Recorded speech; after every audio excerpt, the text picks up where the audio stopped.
কখন গাঁজা কখন বাবা মচ্ছা তুই হাত ফলে কি রে তুই গাঁজা খাচ্ছিস?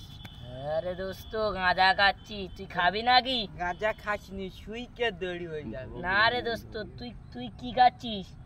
হ্যাঁ এই কমা দামি বাংলা। দোস্ত বাংলা ভোগ দিস? হ্যাঁ। কি ভোগ দিস দেখি, একটু নাম বল। 45 কিলো ভিমরেলের গোশ। দোস্ত উই খাস নি, তোর উই পোকা লাগবে গায়ে। দোস্ত তুই গাঁজা খাস, গাঁজার ভোগ দিস? দুপুরে আপেল, বিকালে ফল, সকালে দুধ। আমার না ভিটামিন কুট, তুমি জানো না এখন বোধহয়। কিসের দুধ? ছাগলের দুধ খায়, মোষের দুধ বিকালে করে গিয়ে খায়। আরে শালা আমার থেকে তুই বেশি ভোগ দিস। হ্যাঁ দোস্ত তুই জানিস না বোধহয়। 45 কিলো ভিমরেলের গোশ খাইলা ওরা। ওই খাবে না দা, তোমার দাঁতে পোকা লেগে যাবে।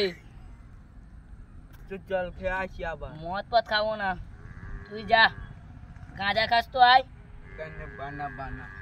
আরে খাস না রে লাউড়া, তুই কে এরাম হয়ে যাবি। দোস্ত আমি এই 45 বছর এই খাচ্ছি, 45 বছর এখনো দেখো শরীর পুরো ফিট। দেখতে পাচ্ছ শরীর পুরো ফিট। তুই এই একটান মেরে দেখ না, এই 50 টাকার বাংলা চলে ওই বাজারে ফিরলে আয়, একটান মেরে দেখ। এই 7টা না বুঝলে তুই তখন আমার দোস্ত আজকের তো তুই আমার ভুলে যাবি নে। একটান মার মার। বানা বানা।